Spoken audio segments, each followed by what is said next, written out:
The transport vessel trembled as it descended through the turbulent skies of Stradius. Thick, gray clouds churned above jagged mountains, casting ominous shadows across the barren landscape below. Eric gripped the armrests of his seat, his jaw clenched, while his team, for men he had trained with for years, silently braced themselves for the inevitable rough landing. "Get ready, boys," Eric said, his voice steady despite the pitching of the craft. "Touchdown in 30 seconds. Remember the plan. Stick together, and keep your comms open at all times." Yeah, we heard you the first 50 times, groaned Adam, the team's engineer, as he double-checked his gear. "We've got this." "Sure we do," retorted Michael, the communications specialist, as he adjusted his helmet. "Until one of those storms fries our equipment or we step into a pit of toxic sludge. Great place to put a colony. Keep it together, both of you," Eric cut in, casting a warning glance. "We've been through worse. Let's just get this mission started." The vessel finally broke through the cloud cover, revealing a sprawling landscape of jagged cliffs, glowing crystalline formations, and rivers of molten metal. The team stared out the viewport in awe, but the beauty was short-lived as the ship shuddered again and made contact with the ground. With a heavy lurch, the transport settled on a rocky outcrop, dust and debris scattering around them. "Touchdown confirmed," said Jackson, the team's pilot, as he shut down the engines. He turned to Eric and the others. "It's all yours from here. Good luck." Eric nodded and opened the hatch, a rush of hot, acrid air hitting him like a wave. He took a deep breath, filtered by his suit, thankfully, and stepped onto the surface of Stradius. The rest of the team followed, each one surveying the alien world with a mix of caution and curiosity. They weren't alone for long. A group of Stradian observers approached from a distance, their shimmering exoskeletons reflecting the faint light of the alien sun. The Stradians were taller than humans, with elongated limbs and multifaceted eyes that gave them an almost insect-like appearance. Their movements were slow, deliberate, as if they were sizing up the newcomers.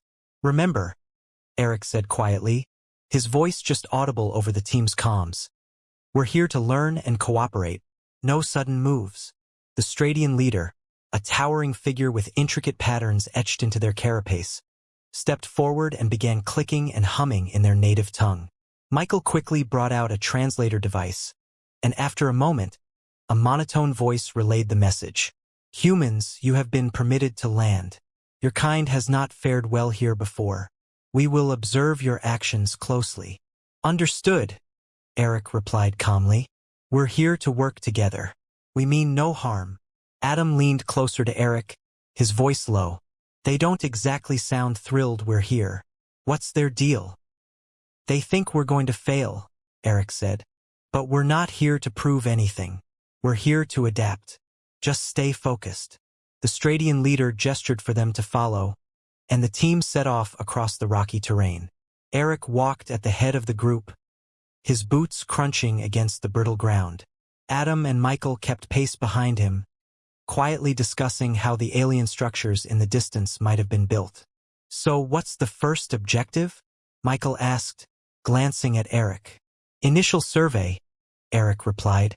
"We find a stable area to set up camp, start mapping the terrain, and run some environmental tests. Once we have a baseline, we can start making progress." "And these Stradians are just going to stand around watching us?" Adam added skeptically. "For now," Eric said. "It's their world. We're guests. Treat them with respect, and maybe they'll open up." As the group reached a small plateau, Eric paused to take in the view. The alien sun was beginning to set, casting long shadows over the twisted rock formations. He glanced back at his team. "This is where we start," he said firmly. Michael set up the comms relay. "Adam, begin the initial geological scans. Jackson, stay on standby in the transport in case we need to move out quickly." "Everyone clear?" "Clear," they answered in unison, and the team went to work. While Michael fiddled with the comms unit, Adam crouched near a cluster of crystals, running a portable scanner over their surface. "These things are weird," he said. "Some kind of high-energy structure. I don't even know what to compare them to." That's why we're here, Eric replied. Keep scanning. Every bit of data helps. The Stradian leader watched silently from a short distance away. Despite their earlier tone, Eric sensed a glimmer of curiosity in their movements. He knew that earning their trust wouldn't be easy, but he also knew that working together was the only way forward. As the first stars began to twinkle in the Stradian sky, Eric looked out over the horizon. The challenges ahead were immense, but he felt a growing determination to meet them head-on. One step, one discovery at a time. Chapter 2, The Proving Ground. The alien sun hung low in the sky, casting the jagged terrain of Stradius in stark, golden light. Eric adjusted the straps on his pack and looked back at his team as they began their ascent. Behind him, Adam, Michael, and Jackson worked their way up the rocky slope, their suits coated in a fine layer of gray dust. "Let's keep it steady, guys," Eric called over his shoulder. "The last thing we need is a twisted ankle on the first climb." "Speak for yourself," Adam shot back, wiping sweat from his brow. "My knees are already filing a formal complaint." "Your knees," Michael scoffed. "My lungs are filing for early retirement." "Cut the chatter," Eric said, though a faint smile crept across his face. "Save it for the summit." The climb was steep and uneven, the ground shifting beneath their boots with every step. Strange, luminescent moss clung to the crags, casting an eerie green glow. The air was dense and tinged with an acrid smell that made breathing through their filters a constant effort. They trudged on, the grumbling fading as the group fell into a quiet rhythm. When they finally reached the top, the view made it all worthwhile. The plateau stretched out before them, a field of jagged black rock dotted with crystalline structures that sparkled faintly in the sunlight. In the distance, a series of sharp cliffs dropped off into a misty abyss. It was otherworldly, breathtaking, and daunting all at once. "This the place?" Jackson asked, planting his hands on his hips. "This is it," Eric confirmed. "We'll set up the base camp here. Michael, get the relay going. Adam, start running scans on those crystals. Jackson, will need perimeter sensors deployed before nightfall. Move out." The team scattered to their tasks, their banter replaced by the quiet hum of equipment. Eric knelt near the edge of the plateau, using a handheld scanner to take atmospheric readings. He kept an eye on the horizon, scanning for any signs of movement. The Stradians had been quiet since their initial encounter, but Eric wasn't about to let his guard down. "Hey, Eric," Michael called out, his voice crackling over the comms. "Got the relay online. We should be able to contact the transport if anything comes up." "Good work, Michael. Keep monitoring. Let me know if you pick up anything unusual." "Sure thing." Eric rose and moved toward Adam, who was crouched by one of the crystalline structures. Adam's scanner emitted a soft series of beeps, and he frowned at the screen. "What are you seeing?" Eric asked. "Strange composition," Adam replied without looking up. "High-energy particles, some kind of unknown mineral blend. It's unlike anything I've seen before. Definitely not in the standard database." "Can you isolate a sample?" "Working on it," Adam said. He carefully chipped off a small piece with a precision tool, then slid it into a containment vial. "I'll have to run this through the portable analyzer. Might take a while." "Take all the time you need," Eric said. "We're not rushing this." Jackson approached them, wiping his hands on his suit. "Perimeter sensors are in place. If anything bigger than a bug comes near us, we'll know." "Nice work, Jackson," Eric said. "Let's keep it that way." As the sun dipped lower, the team regrouped near their makeshift camp. They ate their ration packs in relative silence, each man lost in his own thoughts. Eric watched his team carefully, noting their exhaustion but also their determination. "Good first day," he said finally. "We've got a lot to figure out, but we're off to a solid start. Keep your gear in good shape and get some rest.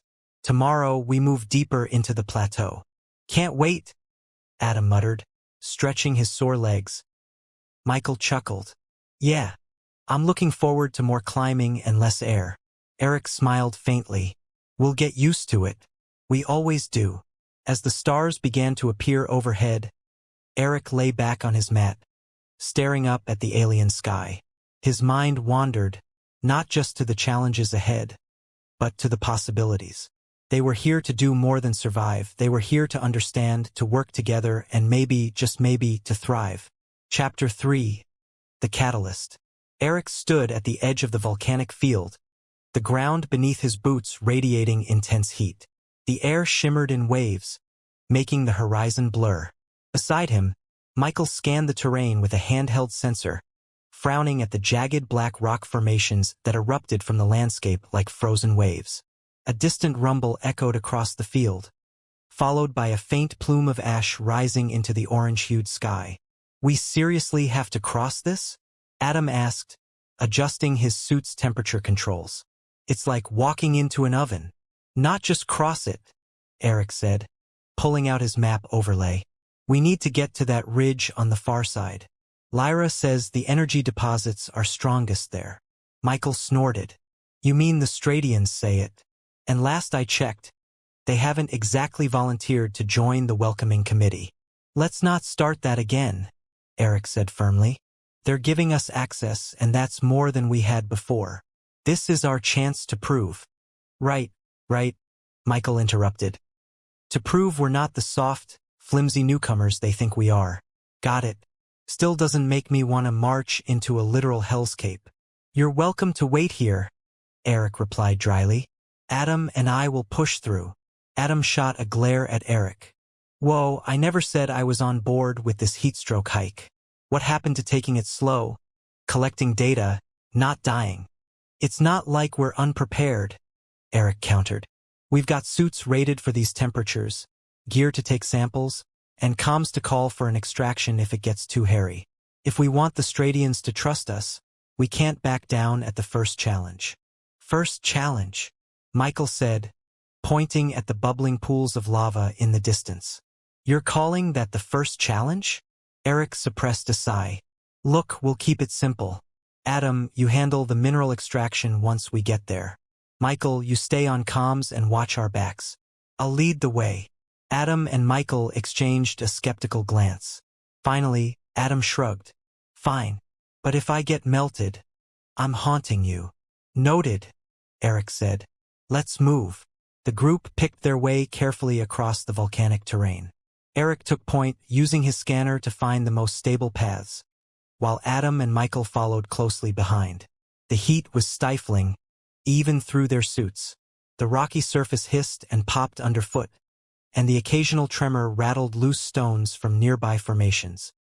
"Feels like this whole place could blow any second," Michael muttered, his voice crackling over the comms. "Keep your eyes on the ground," Eric said. "One step at a time." As they neared the ridge, a deep, guttural sound rumbled from beneath the surface. Eric froze, raising a hand to stop the others. The ground trembled, and a fissure split open several meters away, spewing a jet of steam and ash. "Well, that's comforting," Adam said. "What now?" "We keep moving," Eric said. "The energy readings are strongest just over that rise. We're almost there." They pushed on, the rumbling fading as quickly as it had begun. At last, they reached the ridge, where a cluster of glowing crystalline formations jutted out of the ground. Adam whistled low as he knelt to examine them. "These must be the deposits the Stradians were talking about," he said. "Incredible. I've never seen anything like this back home." "Careful," Eric warned. "We don't know how stable they are." Adam nodded, carefully setting up his extraction equipment. While he worked, Michael kept scanning the surroundings, watching for any signs of another eruption. Eric stood guard, his hand on his sidearm, though he hoped he wouldn't need it. The longer they stayed in the volcanic zone, the more he felt the weight of the Stradians' scrutiny. He could almost hear their voices in his head, questioning the humans' ability to handle the planet's challenges. "Got it," Adam said finally, holding up a small, glowing sample container. "Let's get out of here before the mountain gods change their minds." "Agreed," Eric said.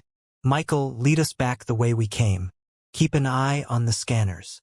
As they started back toward the transport, the ground shook again, more violently this time. A plume of ash and lava erupted from a fissure to their left, cutting off their path. Plan B, Michael shouted, gripping a nearby rock for balance. Eric scanned the area quickly. Head west toward that outcropping. It should give us cover until things settle down.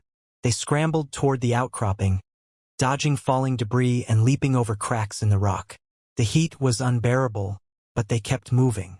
When they finally reached the relative safety of the outcropping, the tremors began to subside. Adam collapsed onto a flat rock, breathing heavily. Remind me never to volunteer for the exciting missions again. Noted, Eric said, managing a small smile. You did good out there. Both of you. Michael, still catching his breath, gave a thumbs up. Let's just get this sample back to camp. Maybe Lyra and her people can figure out why this stuff is so important. Eric nodded, feeling a flicker of hope. They had the sample. They had survived the worst the volcanic field could throw at them. And maybe, just maybe, they were one step closer to proving their worth to the Stradians. Chapter 4. The Alliance. Eric adjusted his uniform as he stood in the shadow of the Stradian Assembly Dome. The structure, an intricate lattice of shimmering metal and organic matter, towered over him. He glanced back at Adam and Michael, who were busy unloading the mineral sample they had risked their lives to collect. The pale glow of the crystalline deposit cast strange shadows across their faces as they worked. You ready for this? Michael asked, straightening up and wiping his hands on his suit. Not really, Eric admitted. But we didn't come all this way to back down now. The faint hum of the assembly's gates opening cut through their conversation. Lyra emerged, her sleek, translucent exoskeleton catching the ambient light in a way that made her appear almost luminous. She carried a small data tablet in one hand and gestured for Eric to follow. They're waiting inside, Lyra said. Her voice, though melodic, carried a note of urgency. The council is divided on how to proceed. Divided? What a surprise, Adam muttered. Eric shot him a warning look before turning his attention back to Lyra. Do they understand the importance of this sample? He asked. They understand the potential, Lyra replied. But they remain unconvinced. You have to show them. Eric took a steadying breath, then motioned for Michael and Adam to stay behind with the equipment. I'll handle this. Keep everything secure. He followed Lyra into the dome. The interior was even more awe-inspiring than the exterior.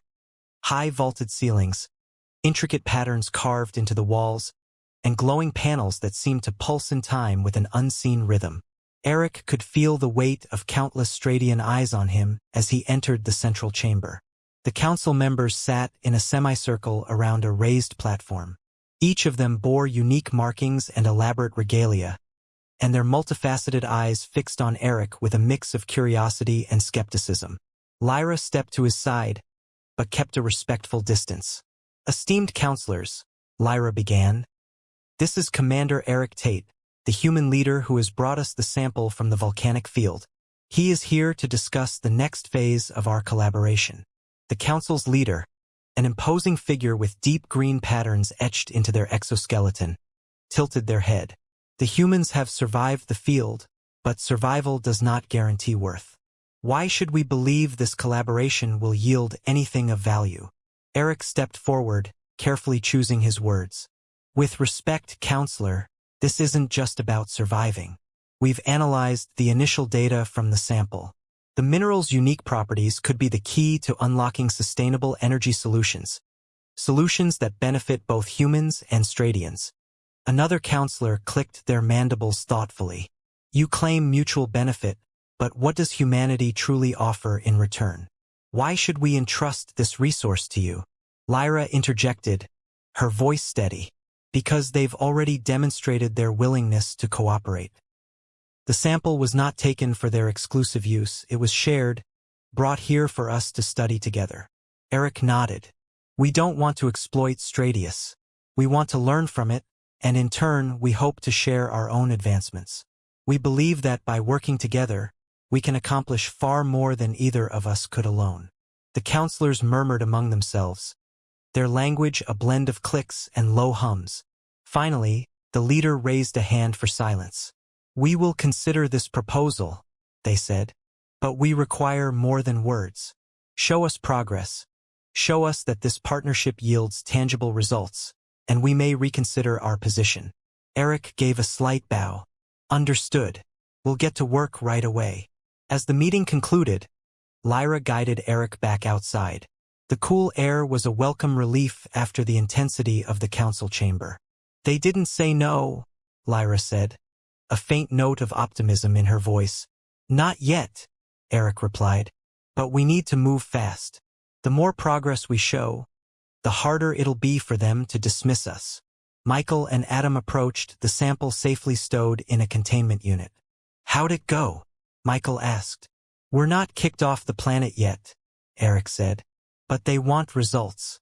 We'll need to set up a dedicated lab and start running tests immediately." Adam frowned. "So they're still playing hard to get, huh?" "They're cautious," Lyra explained. "The council values stability above all else. But once we present them with concrete findings, their perspective may shift." Michael grinned. "Well, at least we've got our work cut out for us. Nothing like a little interstellar pressure to keep things interesting." Eric managed to smile, but his mind was already racing with the steps ahead. The council's decision wasn't final, and their approval hung on the team's ability to deliver meaningful results.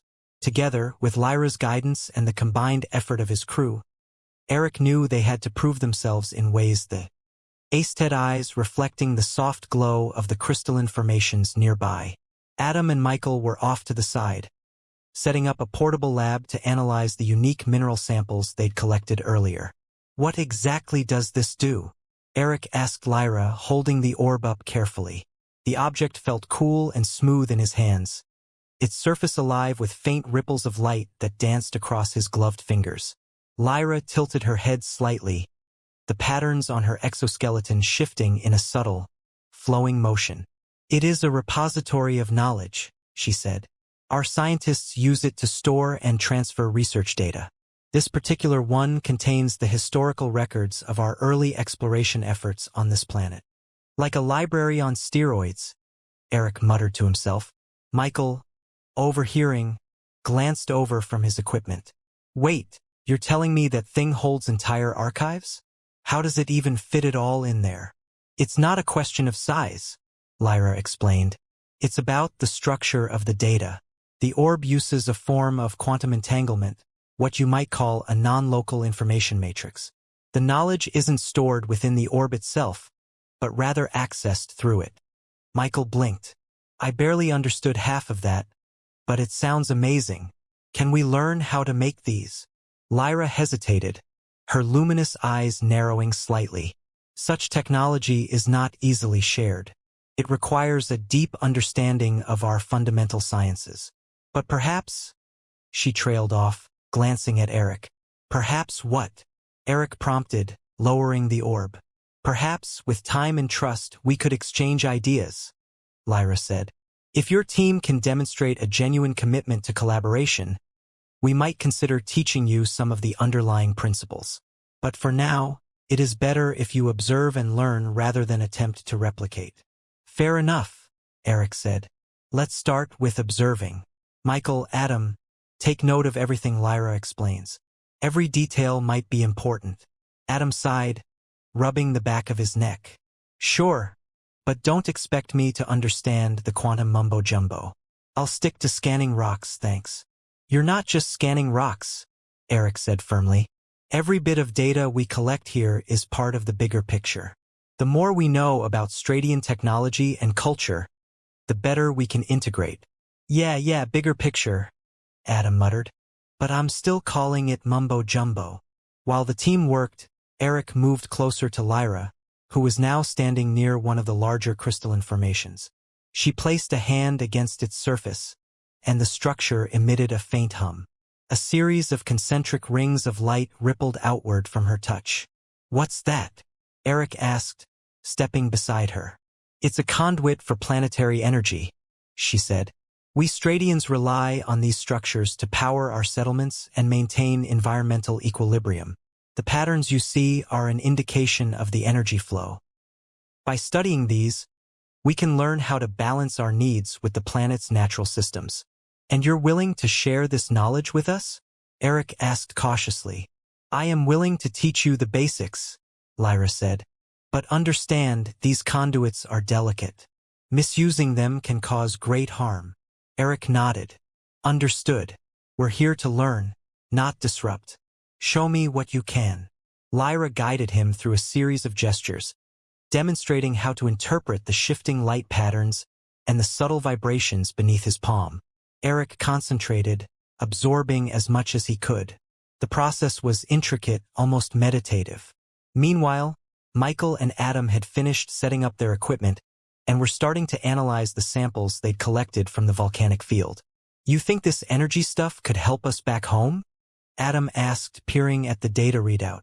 Maybe, Michael replied, if we can figure out how it works. Imagine if we could generate clean power without fossil fuels, without nuclear reactors. This could be revolutionary. And expensive, Adam said. Michael smirked. Sure, but what isn't? Besides, if the Stradians can do it, maybe we can too. Eventually. Nearby, Eric let out a low breath as he completed another gesture Lyra had shown him. The crystal's hum intensified, and a brighter ripple of light pulsed outward. Good, Lyra said, her tone warm. You're beginning to understand. With practice, you may be able to tune the conduit more precisely.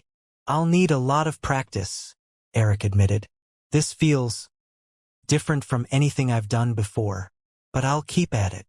You're a quick learner, Lyra said, her gaze softening. I can see why your team respects you. Eric met her eyes and gave a faint smile. They respect me because they know I'll never ask them to do something I wouldn't do myself. Lyra tilted her head slightly. It's a commendable trait, one we value as well. Perhaps, in time, your kind and mine will come to value each other more deeply. Eric nodded. That's the goal. Step by step. The day stretched on, filled with teaching, data gathering, and tentative exchanges of knowledge. By the time the alien sun began to set, casting the crystalline field in a vibrant spectrum of colors, Eric felt a quiet sense of progress. Each small gesture, every shared lesson, brought the humans and Stradians a little closer together. Chapter 6. The Healing Touch. Eric sat propped up in a makeshift medical cot, his left leg wrapped tightly in a Stradian healing bandage. The accident had been sudden, loose ground giving way during a routine survey. He'd barely managed to radio for help before his team and Lyra found him at the base of a rocky slope, his leg pinned under a heavy slab of crystalline debris. Now, the pain had dulled to an ache, but he still felt frustration bubbling under the surface. Across the small medical station, Lyra carefully prepared another bandage, her long fingers moving with practiced precision. The room glowed faintly from the crystalline walls, casting soft, shifting patterns of light. Michael and Adam had gone back to the camp to continue their research, leaving Eric alone with her. You don't have to do all this, Eric said as Lyra approached him again. She tilted her head, her luminous eyes narrowing slightly. Of course I do. You're injured, and your own medical supplies aren't sufficient for this type of wound. If left untreated, you risk permanent damage. I'm just saying, I've had worse. It'll heal, Eric replied, trying to sit up straighter. Lyra placed a hand gently on his shoulder, stopping him. Eric, I understand your desire to appear strong, but this is not about strength. It's about healing properly. Let me help you. Eric exhaled, relaxing against the cot. Fine, but don't expect me to enjoy lying around like this. A faint, musical chuckle escaped her. Noted. Now hold still. She knelt beside him, her hands steady as she adjusted the bandage. Eric watched her, noting the care in her movements. Despite her alien form, there was something universally familiar about the way she focused on her task. So, you've done this before? Eric asked, trying to keep the conversation going. Many times, Lyra replied. During our early colonization efforts, we had to learn quickly how to treat injuries caused by the planet's unpredictable terrain. I assisted in developing the first versions of these healing wraps. That must have been a tough learning curve, Eric said. It was, Lyra admitted. We lost many before we truly understood this world's dangers. But we adapted.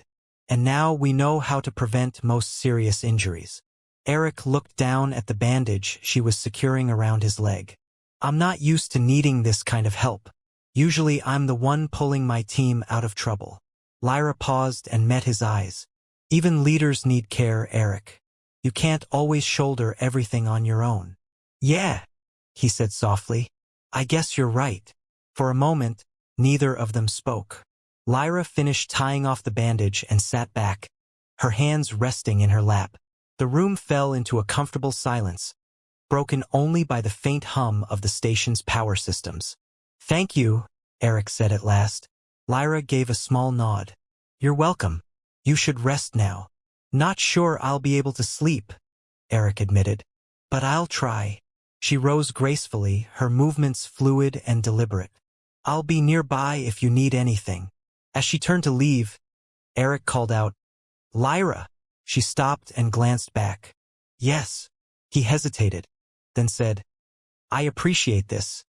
Everything you're doing. I mean it. Lyra's expression softened, and she gave a faint smile. I know. Rest well, Eric. With that, she slipped out of the room, leaving Eric alone. He stared at the ceiling, his thoughts swirling. It wasn't easy for him to rely on others, but Lyra had proven herself more than capable. As he finally drifted off to sleep, he found himself reassured by her presence, knowing that even on a hostile planet, they weren't so alone after all. Chapter 7. Facing the Council. The council chamber hummed with low, resonating clicks as Eric stood at the center of the room. Lyra stood beside him, her hands clasped in front of her, her usual calm expression giving no hint of the tension Eric could feel in the air. Around them, the Stradian council members observed from elevated seats, their multifaceted eyes glinting in the chamber's cool, shifting light. Adam leaned over slightly from where he stood just behind Eric. You sure this is going to work? He muttered under his breath. It has to, Eric replied quietly. We've done the work. We have the data. They just need to see it for themselves. Michael adjusted the holoprojector in front of him, its faint glow reflecting off his visor. Well, I hope they're into presentations. I didn't come all this way to get shot down by a panel of bug-eyed critics. Stay focused, Eric said sharply. This isn't just a presentation. It's our chance to show them why we're here. One of the counselors, an elder with deep, intricate markings on their exoskeleton, raised a slender arm signaling silence. The chamber grew still, the faint hum of the air system the only sound. Humans, the elder began, their voice smooth but firm. You claim to have achieved progress. You claim to have solutions. Present your findings. Eric stepped forward, motioning for Michael to activate the display. The holoprojector flickered to life, casting three-dimensional images of the crystalline structures, the energy readings, and the experimental models they had been working on. Eric's voice was calm, measured, as he began to explain. These images represent the initial results of our joint research efforts, he said. With Lyra's guidance, we've analyzed the mineral samples and their energy potential. What you're seeing here is a simulation of how the energy could be harnessed safely and efficiently.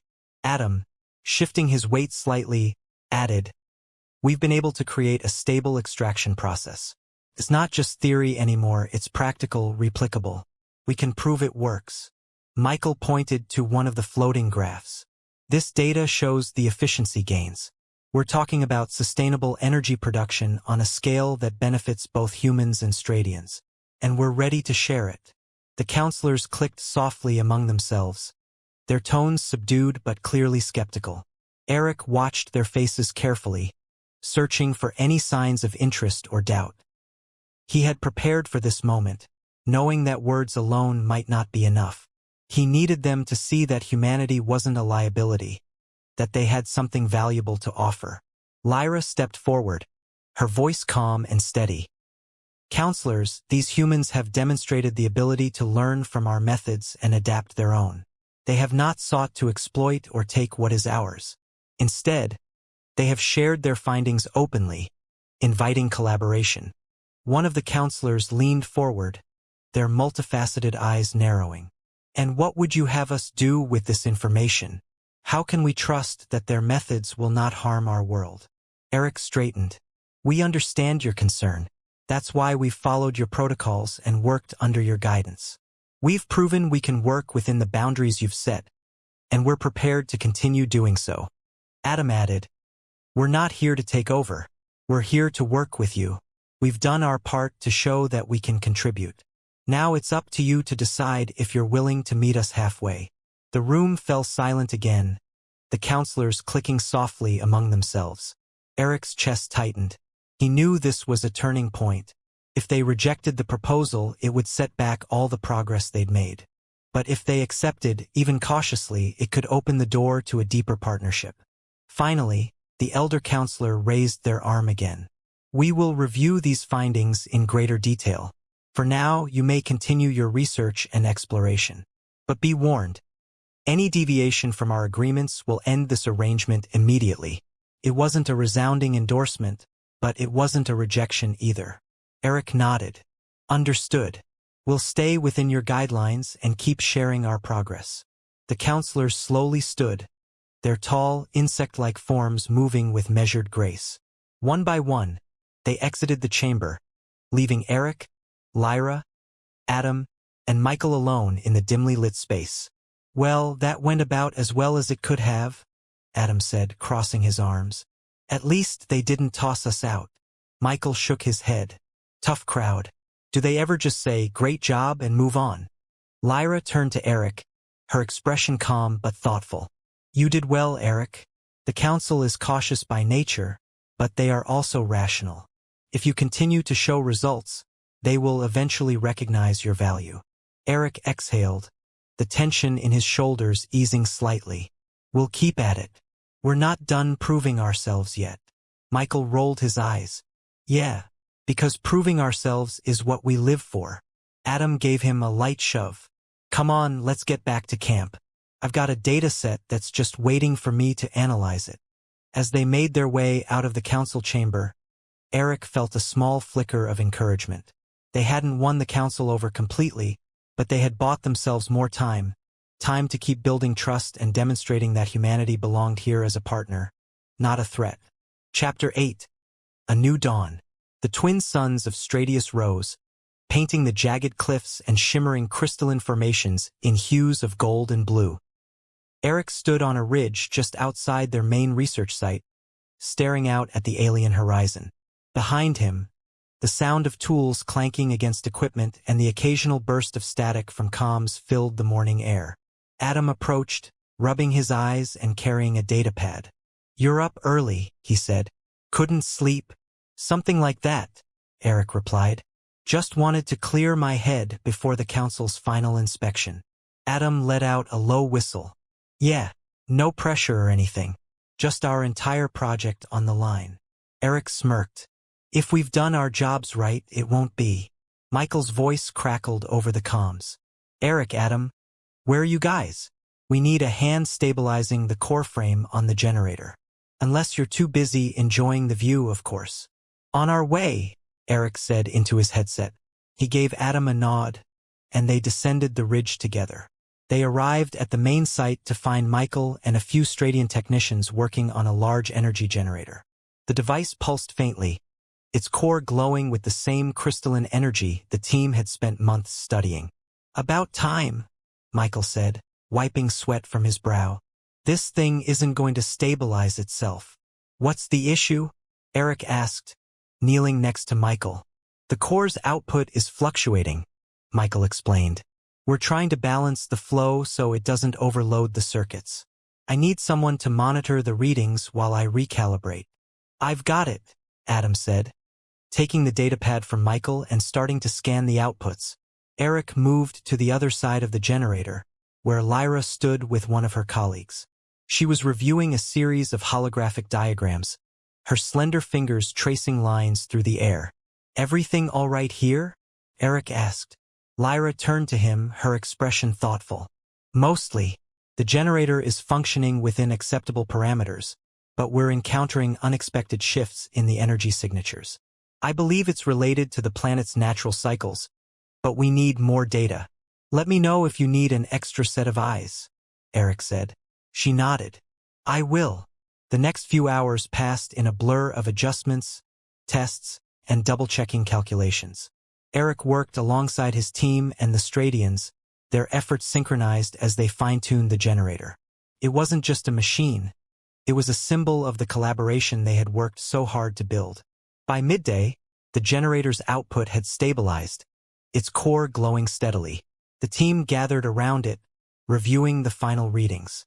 Looks good, Adam said, his tone surprised. I think we actually pulled it off. Don't jinx it, Michael said, though a small grin tugged at the corner of his mouth.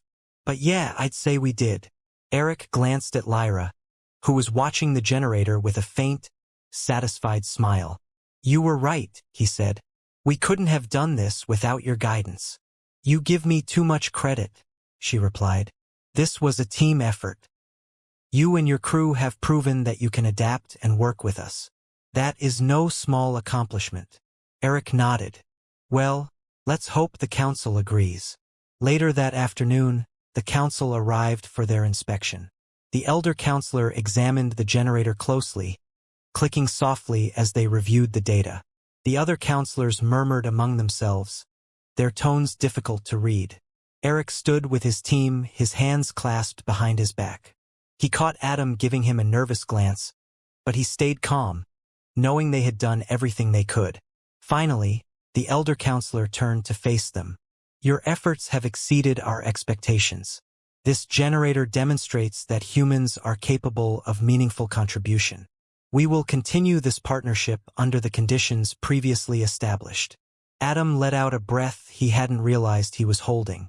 Michael gave Eric a small nod, and Eric allowed himself a faint smile. Thank you, Eric said. We'll keep working together to make this a success. The council departed, leaving the team and the Stradian technicians to bask in the moment. Adam slapped Eric on the shoulder. You know, I wasn't so sure about this whole mission at first, but now, he trailed off, glancing at the glowing generator. This is something we can be proud of. Damn right, Michael said. And hey, no explosions. That's a win. Eric chuckled, his gaze drifting to Lyra. She was speaking quietly with her colleague, but when she caught his eye, she smiled. It was a small gesture, but it spoke volumes. As the sun set over Stradius, casting the landscape in soft, golden light, Eric and his team stood together, watching the generator hum quietly in the background. They had come to this world as outsiders, uncertain of their place. But through collaboration, determination, and hard work, they had found a way forward, together.